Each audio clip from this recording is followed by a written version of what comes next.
1966 में जब बाला साहब ठाकरे ने शिवसेना का गठन किया, तब शिवसेना कोई पॉलिटिकल पार्टी नहीं, सिर्फ एक ऑर्गेनाइजेशन थी जिसका लोगो हुआ करता था रोरिंग टाइगर, यानी दहाड़ता हुआ शेर। उस वक्त शिवसेना के हर दफ्तर पर इसी लोगो का इस्तेमाल होता था। और आज शिवसेना में जिस धनुष बाण के निशान को लेकर घमासान मचा हुआ है, इस चुनावी निशान से पहले शिवसेना अपने शुरुआती दौर में रेलवे इंजन, तलवार और ढाल, और यहां तक कि साल 1984 में बीजेपी के निशान पर भी लोकसभा चुनाव लड़ चुकी है। 1984-85 में शिवसेना को मुंबई के नगर निकाय चुनाव के लिए पहली बार धनुष और बाण का सिंबल मिला और शिवसेना कांग्रेस की मदद से पावर में आई। 1989 में शिवसेना ने अपना माउथ पीस सामना लॉन्च किया और इसी साल शिवसेना को धनुष और बाण परमानेंट इलेक्शन सिंबल के तौर पर मिल गया। तब से लेकर अब तक शिवसेना इसी सिंबल पर चुनाव लड़ती आ रही है। ये कहानी हमने आपको इसलिए सुनाई क्योंकि अब बाला साहब ठाकरे के बेटे उद्धव ठाकरे इस सिंबल को बचाने की जद्दोजहद कर रहे हैं। लेकिन क्या आपको पता है कि चुनाव आयोग कैसे इलेक्शन सिंबल देता है और शिवसेना के केस में चुनाव आयोग किस तरह से ये फैसला लेगा कि शिवसेना का ऑफिशियल सिंबल एकनाथ शिंदे गुट को जाएगा या फिर उद्धव ठाकरे गुट को? तो चलिए बताते हैं आपको आसान भाषा में। हाय, मैं हूं भूपेंद्र सोनी और आप देख रहे हैं अनकट। सबसे पहले बात करते हैं चुनाव चिन्ह अलॉटमेंट की। The election symbol reservation and allotment order 1968 election commission को पॉलिटिकल पार्टीज को चुनाव चिन्ह अलॉट करने की पावर देता है, जिसके तहत इलेक्शन कमीशन के पास 100 के करीब फ्री सिंबल्स रहते हैं जो किसी भी पार्टी को अलॉट नहीं किए गए होते।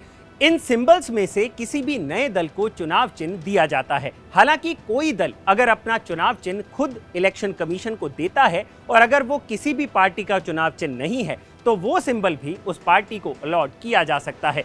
लेकिन यहाँ एक कैच है। इलेक्शन कमीशन के मुताबिक जो नेशनल पार्टीज होती हैं जैसे कि बीजेपी, कांग्रेस या फिर तृणमूल कांग्रेस आदि, उनको अलॉट किया गया पार्टी सिंबल रिजर्व्ड कैटेगरी में आता है, यानी वो सिंबल किसी और पार्टी को अलॉट नहीं किया जाता।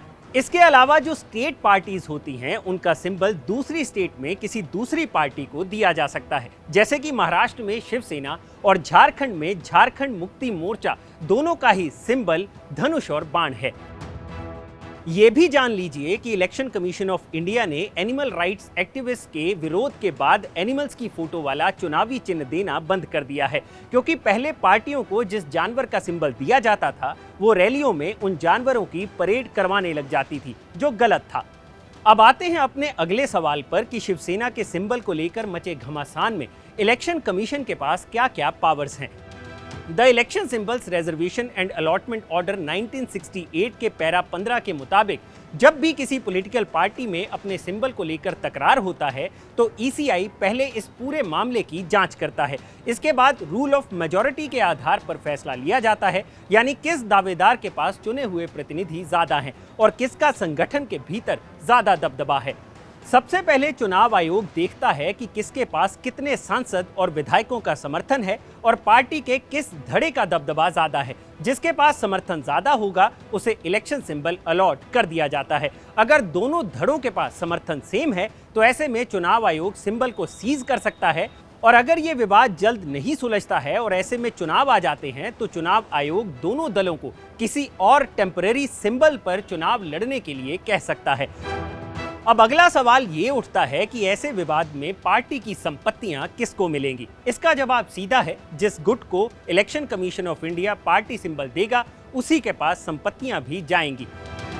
अब जाते जाते शिवसेना विवाद का नंबर गेम भी जान लीजिए। शिंदे के पास फिलहाल शिवसेना के 55 विधायकों में से 40 का समर्थन है, और रही बात सांसदों की तो 18 में से 12 सांसदों का समर्थन भी शिंदे गुट के पास है।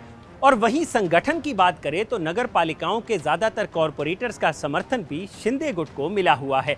लेकिन फिलहाल इलेक्शन कमीशन इस बात की जांच करेगा और इलेक्शन कमीशन के फैसले के बाद ही ये पता चलेगा कि ऊंट किस करवट बैठेगा। तो ये है शिवसेना के सिंबल और उसकी लड़ाई की पूरी कहानी। अगर आपको ये वीडियो पसंद आया हो तो इसे लाइक और शेयर जरूर करें, और जानकारी से भरे ऐसे ही और वीडियोस देखने के लिए सब्सक्राइब करें हमारा चैनल अनकट।